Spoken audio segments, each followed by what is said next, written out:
After unboxing the kit, I took out the body parts and started prepping them. As mentioned during that unboxing, there is a bit of bracing in the body itself which needs to be removed. This is just here to protect the body so it doesn't collapse on itself if the box is potentially damaged. Now I just simply cut these out the same way I would cut parts out of the sprues, and then I need to cut off the small tabs that are left behind. I'm using a file. This is a solid piece, and then wrapping a piece of 600 grit sandpaper around it just to have a really rigid backing piece so that I don't deform the parts with a softer piece behind it, and just have a straight edge to sand to.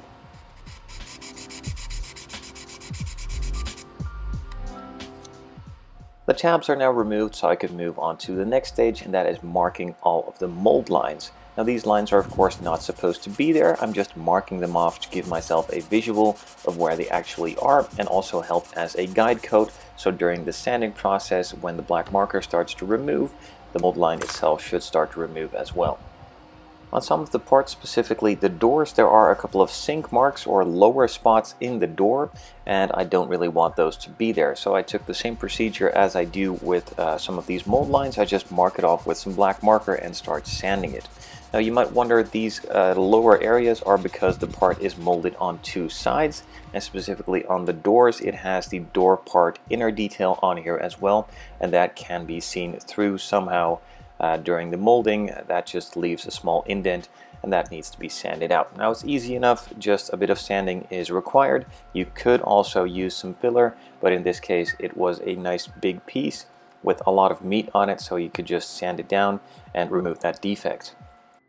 As you could also just see there, I did a quick test fit with the side panels, side skirt, and also the door to see if the panel gap was good, which it was, so I could move on to sanding down the entire body, and then moving it into the spray booth onto a Tamiya spray stand. I just glued it on the side pieces with a little bit of glue so it stuck nicely.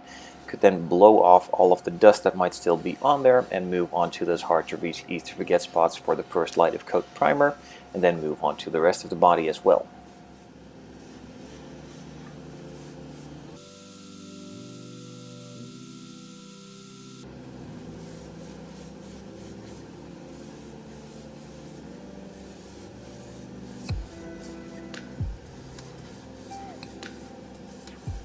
The first coat of primer went on really well. I couldn't find any defects or deep scratches that still needed to be removed or fixed, so I applied a second coat of primer and then let it sit for about 30 minutes before moving on to the next stage, and that is applying the color. Though before we could start applying the color, I still needed to mix it. A couple of weeks ago I was watching a video of Mr. JWW. James went to a car show and found a really cool Lamborghini Aventador on the parking lot, and it was painted in a really cool blue with a super cool interior as well, and I figured I'd want to copy that one. I had a Porsche color and also the Gulf blue color, and both weren't really what I was looking for. It was somewhere in between. So I decided just to mix my own custom color by adding about 15 milliliters of the Porsche blue and another 5 milliliters of the Gulf blue. It's just a bit of a rough estimate, as I just went by feel and nothing specifically until I was happy with the way that the color came out. With the paint now mixed, I could move on to all of those hard to reach, easy to forget spots, and on this one there are quite a few. So that took a bit of time, and I could then move on to the first initial coat on the body itself. As you can see, it is covering super well. So I applied about 2 coats, and I think it was by then fully covered. But just to be absolutely sure, I went over it a third time with a mist coat, just so that I didn't miss any spots and didn't have any uneven spots, and that was pretty much it. All of the following coats look exactly the same as this one does on camera, so I figured I'd just skip that one and go a bit more in detail on this first coat.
Now of course I didn't only paint the body, I painted all the other panels like the doors, some of the vents and other contrasting pieces as well at the same time, and then let that cure for about a day before I moved on to the next stage, and that is masking.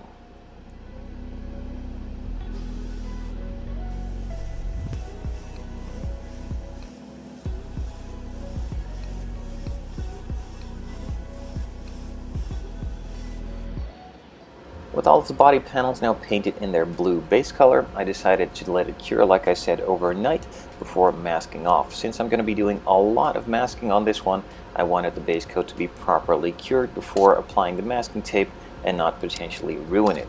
So the side skirts got a bit of masking for some of the pieces around the vent on the side, which are going to be painted black, and I also masked the rest of the body too for the roof to be painted black.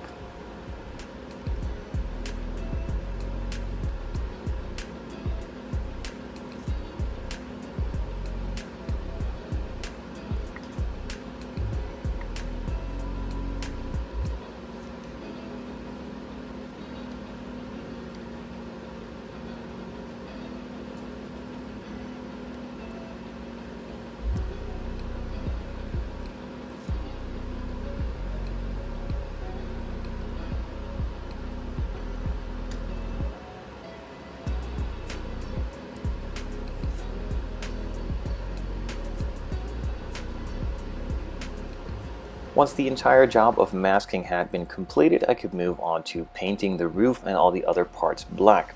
I just decided on a straight black. Street Blisters had mixed up a couple of colors for the Fast and the Furious kits that recently came out from Revell, and one of those was just a straight black, so I figured I'd try that one out for this.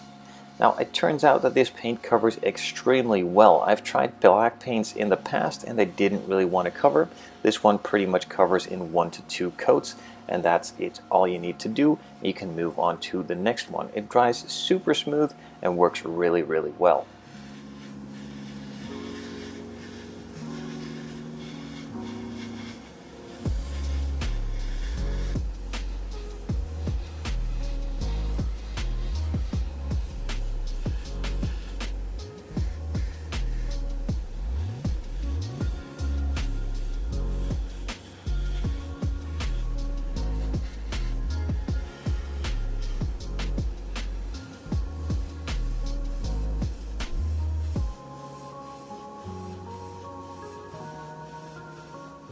The first coat on the roof is on, so I can move on to some of the other pieces as well.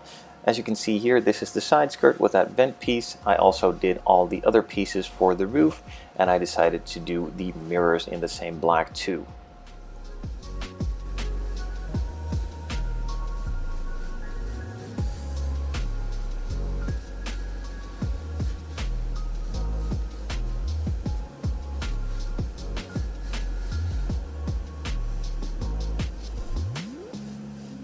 All of the parts have now received their first coat. I moved on to a second coat as well before moving on to unmasking. After applying the second coat, I let it sit for about 5 to 10 minutes just to tack off a little bit and not be fully wet, and then carefully started removing a lot of masking tape.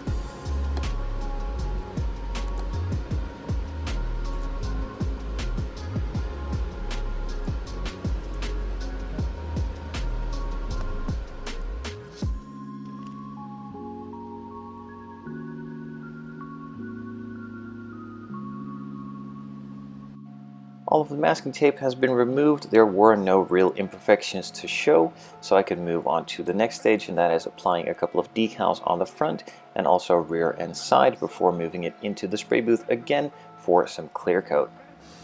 My clear coat of choice is the Street Blisters 2K Clear. It is mixed according to the specifications on the package, 100% clear, 50% hardeners, and about 5 to maximum 10% of thinners. That all depends on the weather.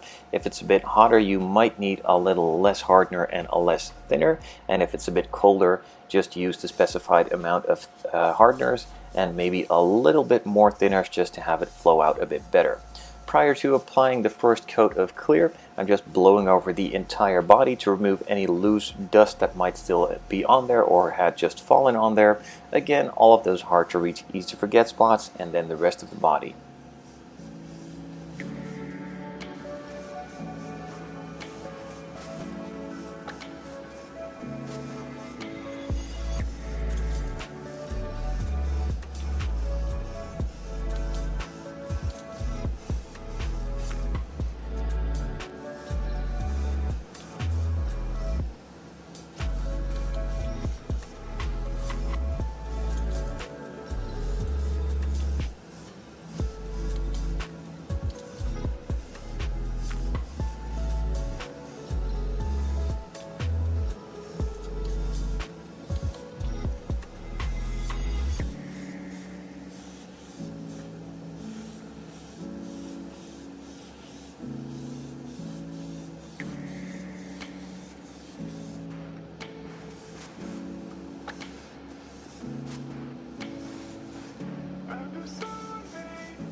The main body has received its first coat, so I could move on to all the additional parts. While I'm going at it, I'm doing these at the same time, of course. After completing all of the other parts, I was about 5 to 6 minutes further in the process, and I could move straight onto the body again for the second and final coat of clear.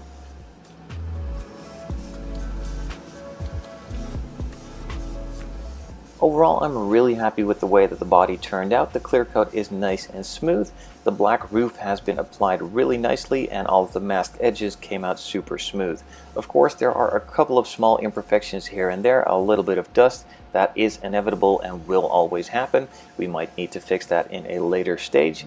And in this case, with the roof being black, and I'm using my airbrush for multiple different colors, metallics and non-metallics, it can happen that there is a bit of cross-contamination in the airbrush, meaning that there might still be a couple of sparkles of metallic back in the airbrush, and that just comes out when you spray the next color if you haven't cleaned it properly.